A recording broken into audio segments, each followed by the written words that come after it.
السلام عليكم. هقول لكم اغرب قصه تسمعوها في حياتكم. بجد مقلب محدش يقدر يصدقه في التاريخ. ايه اللي حصل؟ اللي حصل ان في شاحنه كان بيسوقها واحد، البوليس جه قبض عليه في الطريق السريع. كل ده متصور. لقوا معاه 600 كيلو جرام مخدرات. الراجل ده اتاخد وراحوا بيه لاسم شرطه مزيف.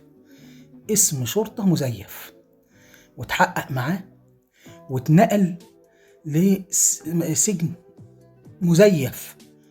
سجن مش حقيقي، فيه نزلاء غير حقيقيين، كلهم مزيفين، كلهم مقلب قناة بتعمله على اليوتيوب. قناة بتعمل مقلب في صاحبهم، في واحد منهم، من غير ما يعرف ان ده مقلب معمول له. وللأسف الواد ده انهار واتحط في السجن، وتغير هدومه وترش بمية واتبهدل اخر بهدله، ولبس الافرول الاصفر بتاع السجناء واتحط مع السجناء وبقى ياكل ويشرب معاهم، واتنقل على المحكمه. محكمه مزيفه، من قضاه مزيفين، من شرطه مزيفه، واتحكم عليه بالسجن 15 سنه. الواد انهار فيها وجات له حاله انهيار عصبي وكان خلاص بيموت فيها يعني. في الاخر قالوا ده مقلب. حد يصدق الكلام ده؟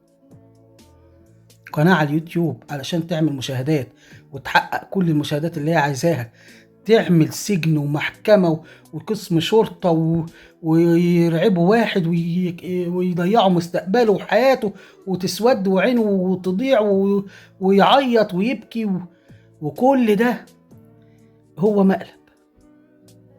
حد يعني عدى رامز اللي عملوه، عدى رامز جلابي كتير يعني. كان يعملوها في رامز كان الشعب كان كله هيبقى مبسوط والله. بس المهم يعني، حد يصدق اللي بيحصل؟ حد يصدق ان في انسان يتعمل فيه كده؟ مستقبله وحياته كلها تبقى على المحك بالطريقه دي علشان شويه فيديوهات وشويه ريتش وشويه فلوس تجيلك من اليوتيوب؟ مستقبل يعني رعب وخوف لانسان بالدرجه دي، وتكلفه عاليه جدا عشان يتعمل المقلب ده. ومقلب بيتعمل ايه؟ سجن وياكل ويشرب مع السجنة ويبات، وكل ده ما يعرفش ان هو مقلب وما يعرفش ان هو بيتصور. حقيقة قصة غريبة وعجيبة، انا قلت احكيها لكم يمكن حد فيكم يشوف العالم بقى ماشي فين. وحكاية القنوات والريتش والوصول والفيوهات والمكاسب بقت طاغية حتى على المبادئ والاخلاق. ربنا يهدي الجميع.